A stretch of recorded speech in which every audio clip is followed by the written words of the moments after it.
Bismillahirrahmanirrahim. Assalamualaikum warahmatullahi wabarakatuh. Berita Al-Hijrah 3 Disember bersama saya Al-Muhsin Muhammad Nur dan berikut tajuk utama malam ini.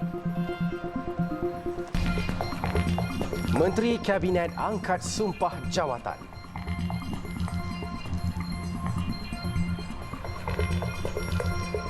Juga menteri perlu elak pembaziran, fokus ringankan beban rakyat.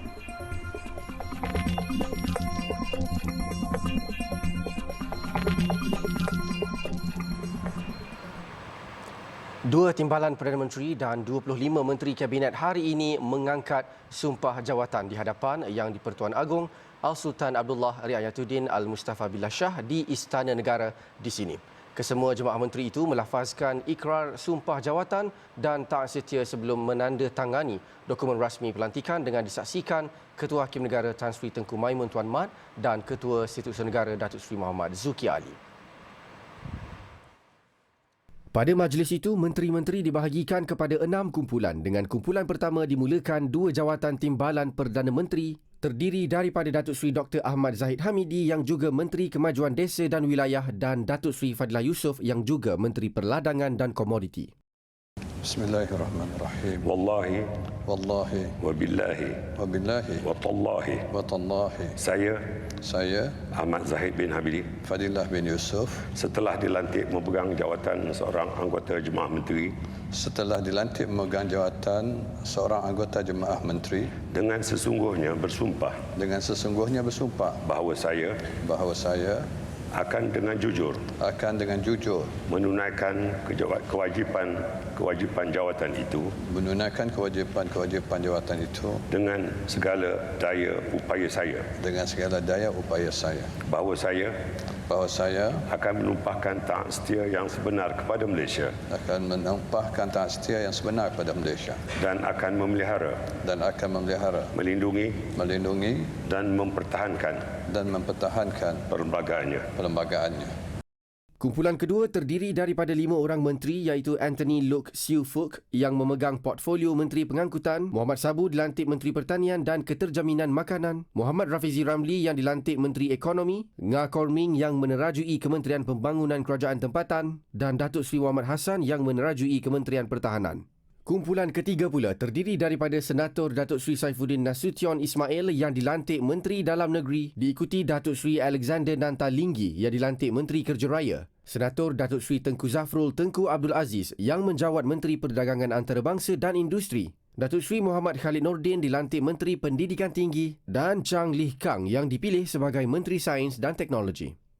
Kumpulan seterusnya terdiri daripada Datuk Seri Nancy Shukri yang dilantik Menteri Pembangunan Wanita Keluarga dan Masyarakat, Datuk Seri Salahuddin Ayub yang dipilih Menteri Perdagangan Dalam Negeri dan Kos Sara Hidup, Datuk Seri Azalina Osman Said yang dilantik Menteri Undang-Undang dan Reformasi Institusi, Nik Nazmi Nik Ahmad yang menjawat Menteri Sumber Asli, Alam Sekitar dan Perubahan Iklim dan Datuk Iwan Benedict yang dipilih sebagai Menteri Pembangunan Usahawan dan Koperasi.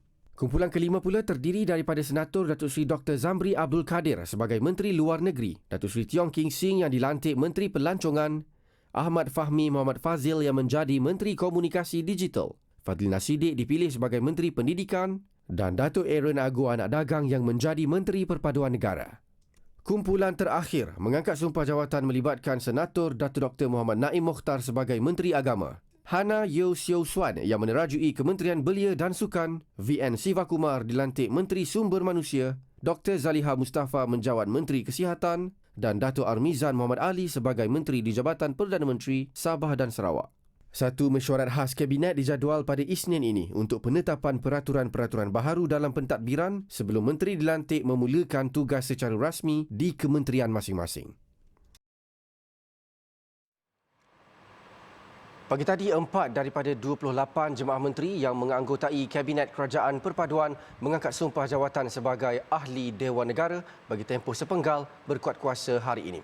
Upacara mengangkat sumpah jawatan berkenaan berlangsung di hadapan Yang di-Pertua Dewan Negara Tan Sri Dr. Rais Yatim. Majlis diadakan di bangunan Parlimen. Mereka yang mengangkat sumpah sebagai Ahli Dewan Negara hari ini ialah Ketua Hakim Syari'i, Datuk Dr. Muhammad Naim Mokhtar yang dilantik sebagai Menteri Agama, Datuk Seri Saifuddin Nasution yang dipilih sebagai Menteri Dalam Negeri, Tengku Datuk Seri Zafrul Tengku Abdul Aziz yang akan menerajui Kementerian Perdagangan Antarabangsa dan Industri dan Datuk Seri Zamri Abdul Kadir yang memegang jawatan Menteri Luar. 3 individu tersebut merupakan lantikan baharu Ahli Dewan Negara oleh Yang di-Pertuan Agong Al-Sultan Abdullah Riayatuddin Al-Mustafa Billah Shah, manakala Tengku Datuk Seri Zafrul merupakan lantikan semula yang telah diperkenan Al-Sultan Abdullah. Tan Sri Dr. Rais dalam ucapannya berkata senator yang dilantik sebagai menteri atau timbalan menteri adalah individu yang terbaik bagi membela dan menegapkan institusi Senat sebagai badan legislatif. Bolehlah saya katakan dan membuat seruan yang rapat. Tengok-tengoklah kami di sini, di samping dimandikan cahaya media di luar sana. Sejujurnya, Dewan Negara ialah batu loncatan yang mulia dan dihormati. Bantulah Dewan ini dalam apa jua bidang dan aspeknya sebagai, dengan izin, the Upper House of the Parliament of Malaysia.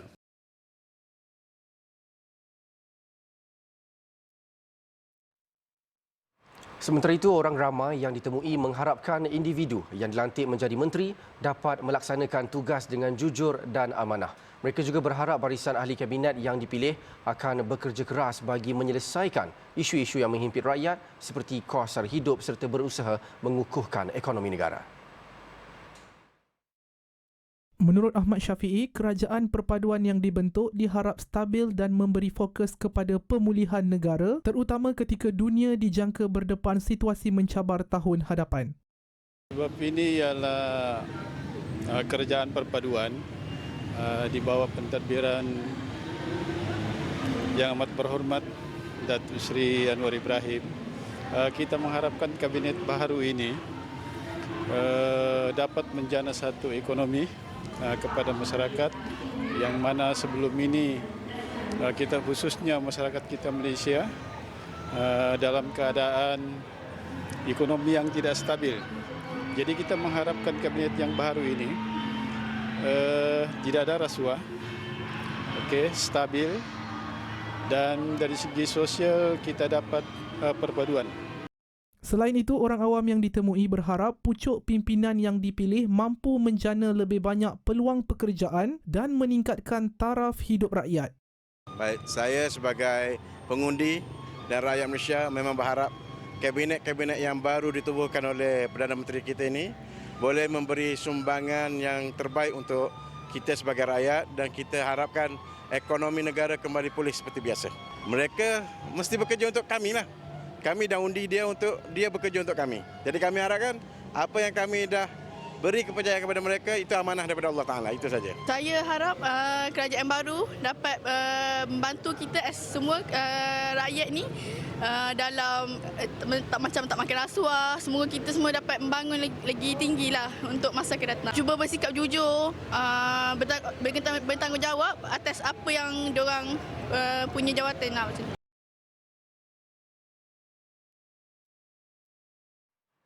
Keputusan Perdana Menteri Datuk Seri Anwar Ibrahim memegang portfolio sebagai Menteri Kewangan merupakan satu pendekatan untuk memulihkan semula keyakinan terhadap ekonomi, peniaga dan pelabur asing. Datuk Seri Anwar berkata beliau akan dibantu oleh pasukan mantap yang terdiri daripada Ketua Setiausaha Perbendaharaan, penjawat awam serta para penasihat yang tidak membebankan kewangan kerajaan. Tetapi saya mahu memulakan suatu pendekatan dan dasar dan memulih keyakinan terhadap ekonomi oleh peniaga tempatan dan pelabur asing. Dan saya fikir pada peringkat permulaan ini biar saya teruskan dan dibantu oleh pasukan yang mantap sama ada di kalangan KSP dan penjawat awam dan kekuatan penasihat yang tidak akan membebankan kewangan kerajaan. Tambahnya, antara penasihat yang akan membantu beliau dalam urusan Kementerian Kewangan ialah penasihat Petronas Tan Sri Muhammad Hassan Merican, di mana beliau tidak akan mengambil sebarang upah. Sebelum ini, Datuk Seri Anwar Ibrahim pernah memegang portfolio sebagai Menteri Kewangan selama 8 tahun, iaitu dari 1991 hingga 1998. Sepanjang tempoh tersebut, beliau pernah mendapat gelaran sebagai Menteri Kewangan Terbaik oleh Asia Money pada 1996, manakala Euromoney menamakan beliau sebagai antara 4 Menteri Kewangan Terbaik. Jemaah menteri yang menganggotai Kabinet Kerajaan Perpaduan perlu mengelakkan pembaziran dan fokus inisiatif untuk meringankan beban rakyat. Perdana Menteri Datuk Seri Anwar Ibrahim menegaskan kesemua anggota Kabinet perlu mengutamakan tata kelola yang baik semasa menjalankan tugas masing-masing.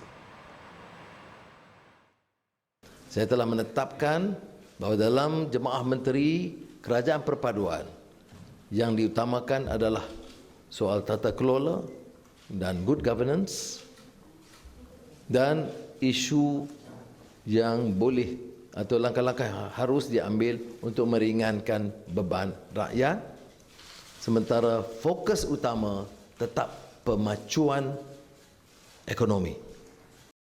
Tambahnya, kaedah baru akan diperkenalkan iaitu dengan memusatkan usaha dalam menjalankan kerja dan mengelakkan sebarang perasaan curiga berhubung pembaziran, rasuah serta salah guna kuasa. Beliau juga akan mengadakan perjumpaan khas dengan kesemua jemaah menteri bagi membincangkan peraturan serta hala tuju setiap kementerian. Beliau berkata demikian dalam sidang media pengumuman Jemaah Menteri Kerajaan Perpaduan semalam.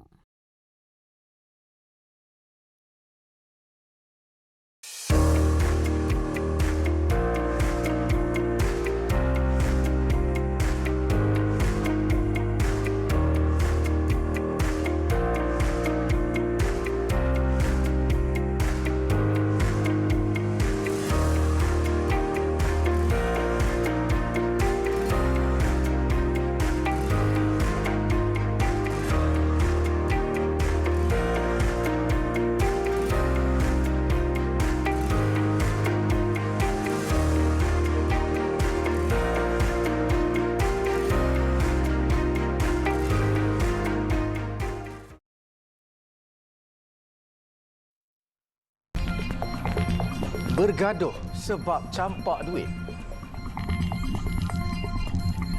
Pengumuman pembentukan Kabinet bagi Kerajaan Perpaduan semalam mendapat pelbagai reaksi berbeza. Ada yang berpuas hati namun ada juga yang kurang senang dengan keputusan tersebut. Adakah jemaah menteri yang ditubuhkan ini mampu memulihkan ekonomi negara dan menyelesaikan isu kos sara hidup rakyat? Bagi mengulas lebih lanjut bersama kita di talian Skype adalah Fellow Pusat Kajian Syariah, Undang-Undang dan Politik Institut Kefahaman Islam Malaysia IKIM Eni Zahura Abdul Aziz. Assalamualaikum Puan Eni Zahura.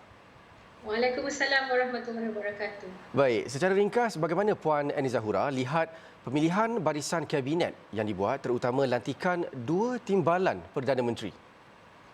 Terima kasih. Saya merasakan bahawa pelantikan ini sebenarnya memenuhi beberapa aspek-aspek penting. Satunya ialah di dalam kabinet ini kita lihat komposisi parti-parti politik yang membentuk kerajaan pada hari ini.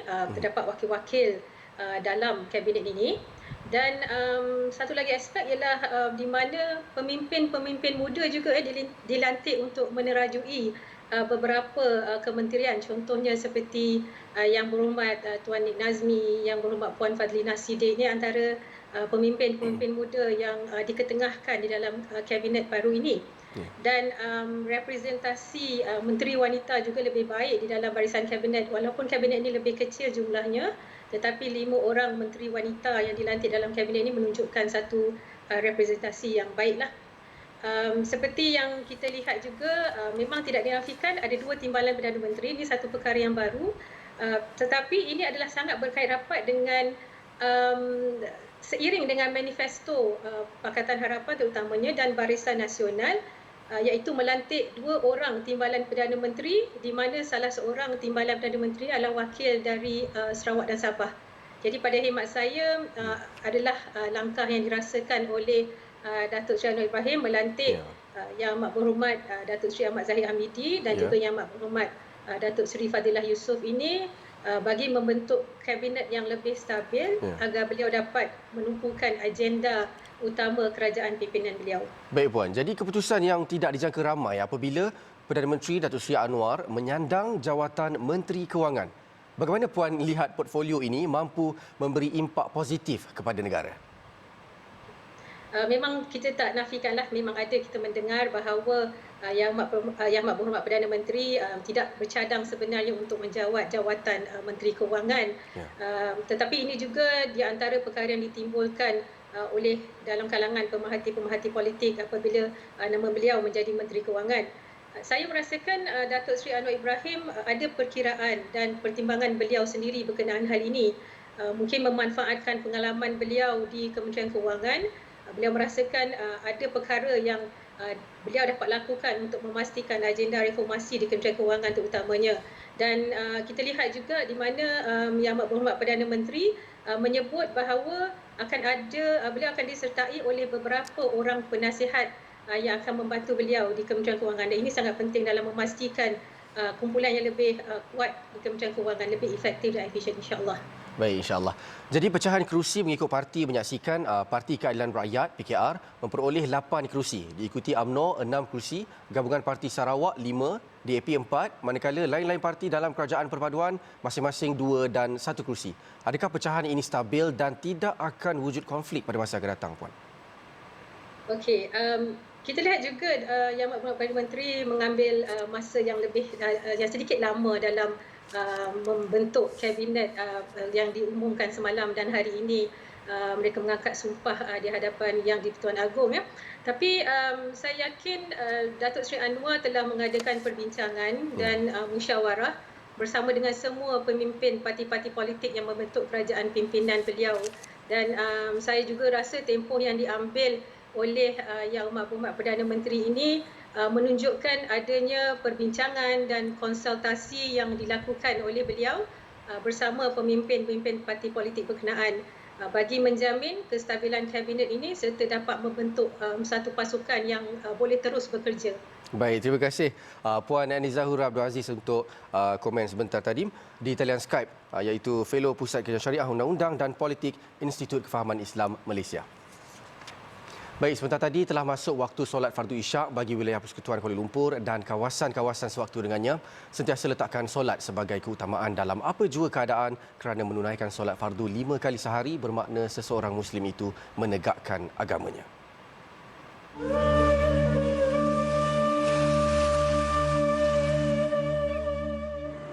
Allahu Akbar,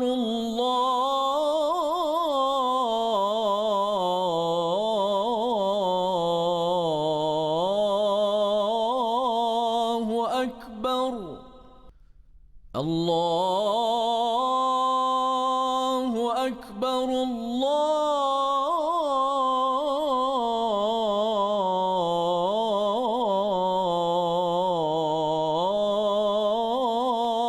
Akbar.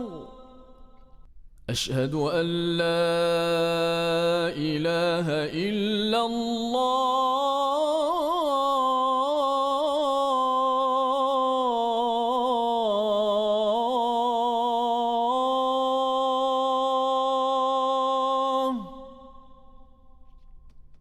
أشهد أن لا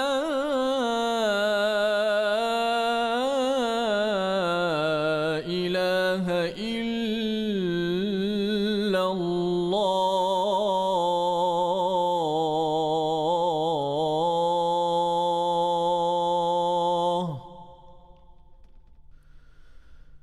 أشهد أن محمد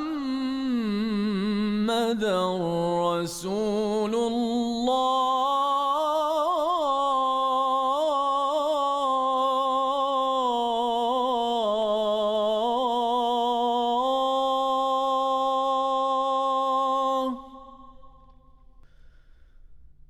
أشهد أن محمد رسول الله.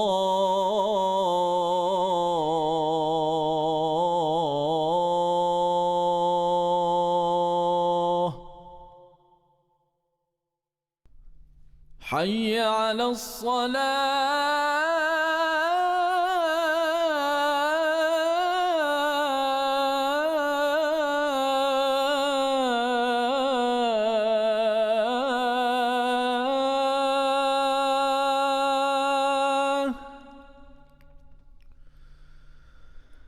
حي على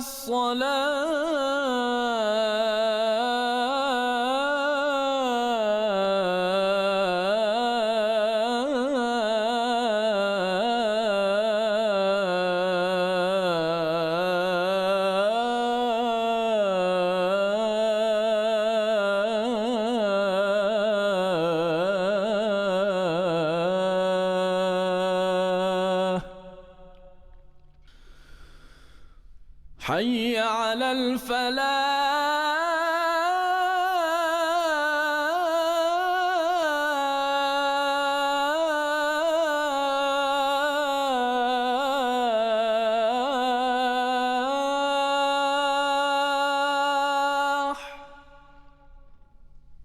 حي على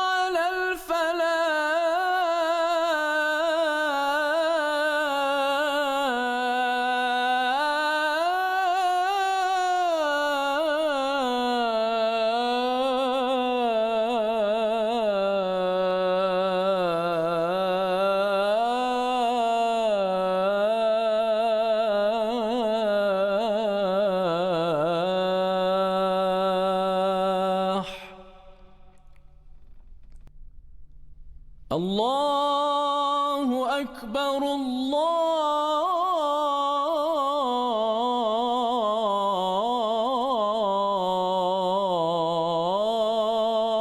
الله أكبر لا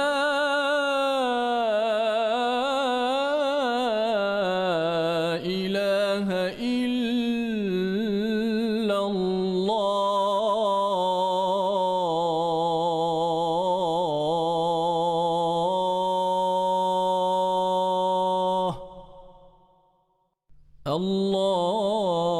اللهم رب هذه الدعوة التامة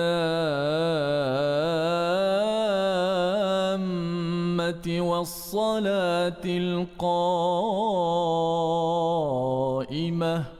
آت سيدنا محمدا الوسيلة والفضيلة والشرف والدرجة العالية الرفيعة وابعثه مقاما محمودا الذي وعدته إنك لا تخلف الميعاد.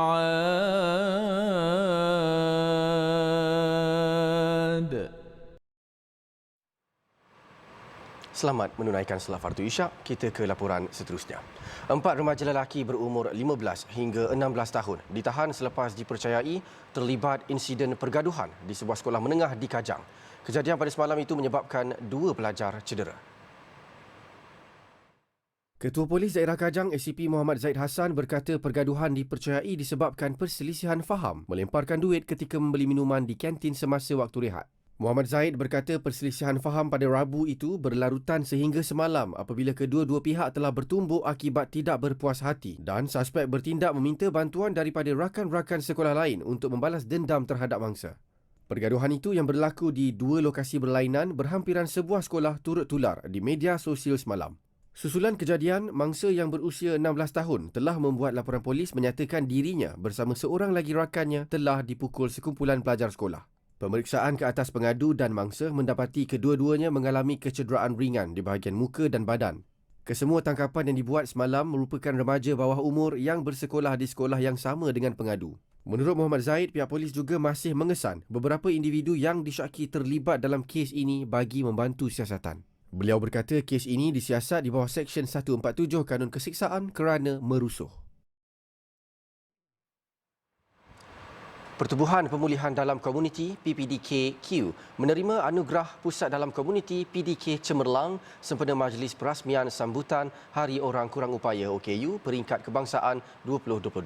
Menurut Setiausaha PPDK-Q Azmi Husin, anugerah itu satu penghargaan atas usaha beliau dan rakan pertubuhan serta komuniti setempat selain turut mendorong mereka untuk terus membantu anak-anak OKU. Anugerah kepada PPDK-Q itu disampaikan Timbalan Ketua Setiausaha Strategik Kementerian Pembangunan Wanita, Keluarga dan Masyarakat KPWKM Chua Chun Hua. Jaga anak-anak OKU ini bukan mudah sebab mereka ni adalah pelbagai background. Jadi kami dan guru-guru di sana membantu mereka dari kecil lagi, mendidik mereka dengan penuh tabah. Sebab kadang-kadang even anak yang normal pun kita rasa macam susah anak-anak kecil kan dengan mereka punya naluri dalam main dan sebagainya. Ini kan anak-anak OKU yang perlu diberi bimbingan, perlu diberi perhatian yang berganda-ganda. Dalam pada itu, Azmi berkata PPDK-Q merupakan pusat pendidikan yang mendidik anak-anak OKU bermula dari peringkat prasekolah. Pertubuhan itu kini mempunyai 45 pelajar yang berusia 3 hingga 12 tahun dan 10 tenaga pengajar. Azmi berkata pihaknya sedang dalam perancangan untuk membina pusat pendidikan anak-anak OKU yang baharu bagi membolehkan lebih ramai pelajar mendapatkan latihan dan pendidikan di PPDK-Q. Menurut penyelia PPDK-Q, Rohimah Alias, pembukaan pusat pendidikan baharu itu nanti juga akan membantu menambah baik persekitaran pembelajaran selain menyediakan fasiliti yang mesra OKU. Kami untuk membantu anak-anak OKU ini untuk menambah baik lagi pembelajaran mereka dan juga fasiliti di mana bangunan itu akan dipenuhi dengan pelbagai mesra OKU. Jelasnya, pembinaan pusat pendidikan baharu mesra OKU itu memerlukan dana sebanyak RM5 juta. Orang ramai yang ingin membantu dalam pembinaan pusat pendidikan baharu itu boleh menyalurkan sumbangan menerusi maklumat dan akaun yang tertera.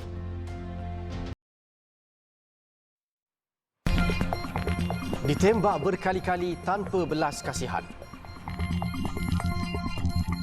Seorang lelaki Palestin ditembak mati anggota polis Israel dalam satu pergelutan di Nablus, tebing barat semalam. Dalam video tular di media sosial menunjukkan mangsa ditembak beberapa kali sehingga rebah dan dibiarkan di tepi jalan tanpa sebarang bantuan. Polis sempadan Israel dalam satu kenyataan mendakwa penyerang itu menikam dan mencederakan seorang anggota polis ketika ditahan. Lelaki itu kemudian melawan dan cuba merampas senapang pegawai polis berkenaan sebelum mati ditembak. Kematian itu disahkan Kementerian Kesihatan Palestin. Satu video yang tersebar di media sosial menunjukkan seorang anggota menahan seorang lelaki dengan cara mengunci kepala ketika dua lagi anggota cuba menjatuhkannya. Lelaki itu kemudian menyerang seorang anggota dan cuba merampas senapangnya sebelum anggota itu mengeluarkan pistol dan menembak lelaki berkenaan beberapa kali. Tidak dipastikan sama ada lelaki itu memegang pisau atau senjata lain sebelum dirakam. Jurucakap Polis Sempadan Israel enggan memberi sebarang kenyataan ketika diminta mengulas kejadian itu. Pada masa sama, Polis Sempadan Israel mengedarkan gambar sebilah pisau di atas tanah serta satu lagi gambar seorang anggotanya yang cedera di kepala. Di Twitter, Wakil Pertubuhan Bangsa-Bangsa Bersatu PBB Asia Barat, Thor Wennesland, mengakui terkejut dengan pembunuhan itu, manakala Kesatuan Eropah menzahirkan kebimbangan dengan apa yang disifatkan sebagai penggunaan kekerasan melampau oleh pasukan keselamatan Israel terhadap warga Palestin.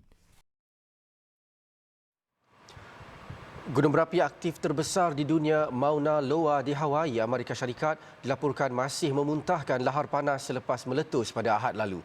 Menurut pasukan pakar vulkanologi, pihaknya sedang memantau pergerakan aliran lahar yang menuju ke lebuh raya di pulau terbesar Hawaii. Mauna Loa yang meletus buat pertama kali dalam tempoh hampir 40 tahun itu juga tidak menunjukkan sebarang tanda akan reda dalam tempoh terdekat. Bagaimanapun, pasukan penyelidik itu percaya letusan itu tidak akan menimbulkan sebarang ancaman langsung kepada manusia. Menurut kajian geologi Amerika Syarikat USGS, aliran lahar bergerak ke arah utara menghala ke lebuh raya Daniel K. Inouye dan melalui permukaan tanah yang agak rata. Malah pergerakannya semakin perlahan seperti dijangkakan. USGS memaklumkan pergerakan lahar boleh berubah dengan pantas dalam tempoh beberapa hari dan minggu akan datang disebabkan aliran lahar yang mencapai tanah rata. Aliran lahar dijangka sampai ke lebuh raya Daniel K. Inouye paling awal dalam tempoh seminggu. Bagaimanapun, letusan gunung berapi tidak dapat diramal dan pengiraan tersebut boleh berubah. Pertubuhan Kesihatan Sedunia WHO menyambut baik langkah China melonggarkan sekatan COVID-19 susulan gelombang protes yang meluas di seluruh negara terhadap tindakan keras China dalam mengekang wabak itu. Sekatan COVID-19 mula dibatalkan di beberapa bandar di China sejak semalam dengan melonggarkan peraturan ujian saringan dan kuarantin. Pengarah Kecemasan WHO Michael Ryan menyifatkan langkah melonggarkan sekatan itu adalah wajar. Jelasnya WHO menyambut baik pengumuman pihak berkuasa China yang sedang menyesuaikan strategi semasa mereka mengimbangi langkah kawalan dengan kehidupan penduduk yang terjejas.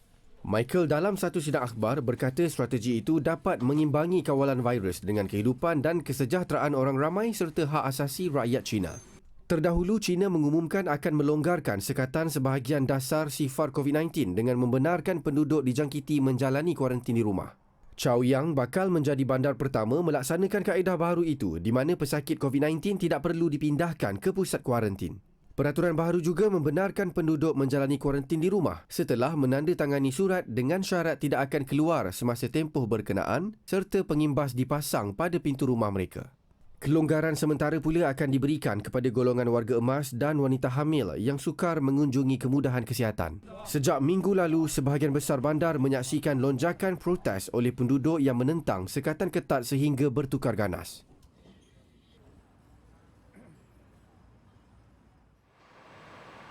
Sekian berita Al-Hijrah. Jangan lupa kami turut berada di pelbagai platform media-media sosial seperti Facebook, Twitter, YouTube, Instagram dan TikTok. Layari alhijrahnews.com untuk lagi kupasan mendalam berita dalam dan luar negara serta artikel eksklusif. Saya Al-Muhsin Muhammad Noor. Assalamualaikum warahmatullahi wabarakatuh dan selamat malam.